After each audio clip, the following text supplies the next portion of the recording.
चुहाड़ आंदोलन हो, तमाड़ आंदोलन हो, कोल आंदोलन हो, भूमिज आंदोलन हो, संथाल आंदोलन हो, मुंडा आंदोलन हो या तिलका मांझी का आंदोलन हो, वो जमीन को बचाने के लिए था।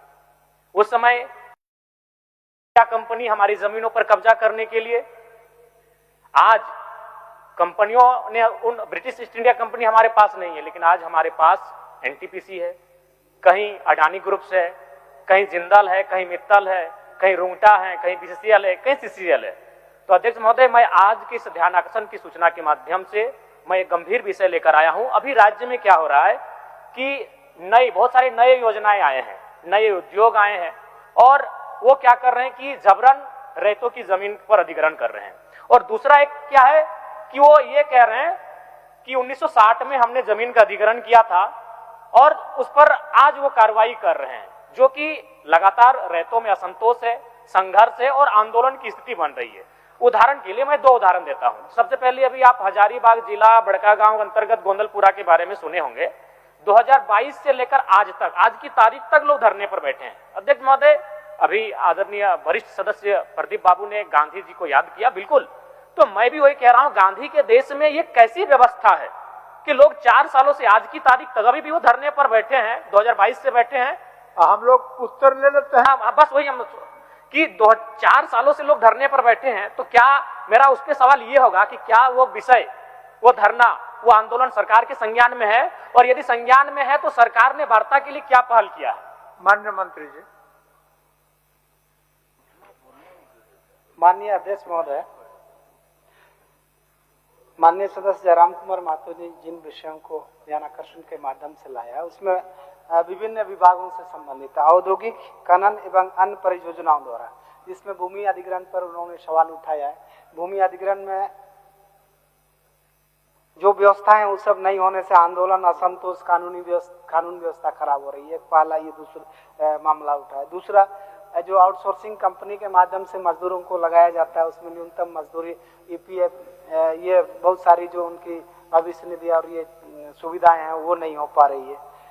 इस तरह की मामला इन्होंने उठाया। और तीसरा है कि खनन के माध्यम से भी वहाँ के मजदूरों का बीमा वगैरह में दिक्कतें आ रही हैं।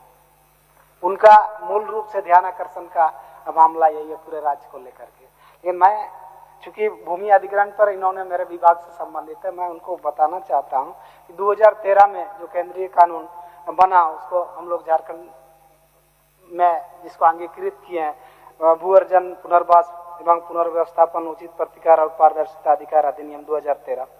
इस कानून के आने के बाद से भूमि अधिग्रहण को पारदर्शी और न्याय संगत बनाने के लिए ये एक्ट 2013 लागू है, और जिसमें 3 चीजें खास करके ग्राम सभा का प्रावधान है। मान लिए किसी को कोई किसी तरह का आपत्ति है या कोई सुझाव है तो ग्राम सभा के माध्यम से वो प्रस्ताव देंगे। ग्राम सभा जो चाहेगी उस तरीके से उसको प्रस्तावित करेगी। दूसरा क्या है कि उसमें सोशल इम्पैक्ट असेसमेंट, सामाजिक अंकेक्षण का भी व्यवस्था है।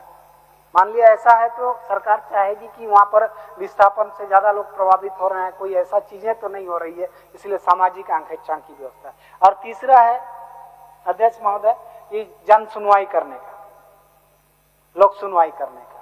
वहां पर जो परिवार प्रभावित हो रहे हैं वो शिकायत भी दर्ज कर सकते हैं और सुझाव भी दे सकते हैं। तो इसलिए जो कानून आज यहाँ विद्यमान है पुनर्स्थापन, इसको RFCTL ARR एक्ट 2013 में ये सारी व्यवस्थाएं हैं, जिसके चलते कोई ऐसा स्पेसिफिक कारण नहीं बनता है कि यदि है तो शिकायत करें। माननीय, हम लोग इसको निराकरण करने का और उस पर उचित कार्रवाई करने के लिए सरकार कटिबद्ध है। अध्यक्ष महोदय। माननीय जयराम। अध्यक्ष महोदय, मैं माननीय मंत्री महोदय से आग्रह करूंगा कि अब किताब को ना पढ़े। मैं तो सिंपल पूछ रहा हूं कि 4 वर्षों से लोग धरने पर बैठे हैं, तो क्या सरकार के संज्ञान में नहीं है? क्या चाहिए, मतलब एक लोकतांत्रिक देश में ये कैसी व्यवस्था है कि वो 4 साल से धरने पर बैठे? मैं चाहूंगा कि किताबी उत्तर अब ना दें। हम मानते हैं आपको बहुत बड़ा फाइल दिया होगा दीपक दा, आपसे आग्रह है कि अब किताब को ना पढ़े, बस हम ये जानना चाहते हैं कि संज्ञान में है कि नहीं है। और आपने जिस एक्ट की बात की, उस एक्ट को हम लोग संज्ञान में है, इसीलिए ने हमारी सरकार ने विधानसभा से निजी क्षेत्रों में 75% आरक्षण का विधेयक हम लोग ने पारित किया है। लेकिन चूंकि हाईकोर्ट में ये मामला है, आज का तारीख में 12 तारीख को आज उसका डेट है, उस पर क्या सुनवाई होनी है, तो इसलिए इस राज्य की सरकार पूरा पारदर्शिता से यहाँ के लोगों के हित में ये कानून बनाया, लेकिन कोर्ट का मामला होने के कारण से ये चीजें हैं।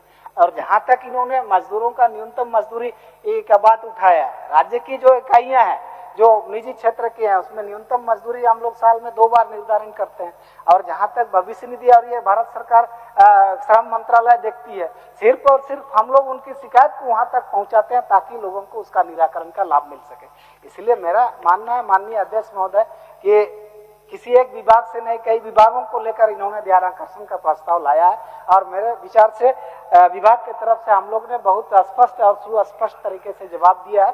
माननीय सदस्य को संतुष्ट हो जाना चाहिए। नहीं अध्यक्ष महोदय, देखिए बहुत ही गंभीर विषय है। अब ये विषय कोई मामूली विषय नहीं है। अगर हम इस विषय को नजरअंदाज करेंगे तो हम अपने महानायकों के आंदोलनों को नजरअंदाज करेंगे। जमीन झारखंड की आत्मा है अध्यक्ष महोदय। झारखंड जो शब्द बना है, झार प्लस खंड, उसमें खंड का मतलब ही जमीन होता है। अगर हम इन विषयों पर गंभीर नहीं रहेंगे, मेरा मानना है सबसे महत्वपूर्ण विषय है जमीन एक इंसान की, आम इंसान की सबसे बड़ी पूंजी होती है। आज भगवान राम को भी जमीन की आवश्यकता है और खुदा को भी जमीन की आवश्यकता है, और जीसस को भी जमीन की आवश्यकता है। ईश्वर, अल्लाह, खुदा, रब सब जमीन पर बसे हुए हैं। उनके मंदिर हो, मस्जिद हो, चर्च हो, गुरुद्वारे हो, जमीन पर हो। तो किसानों के लिए जमीन का क्या महत्व होगा अध्यक्ष महोदय, आप जान सकते हैं। इसीलिए मामला केवल कहने मात्र से नहीं होगा।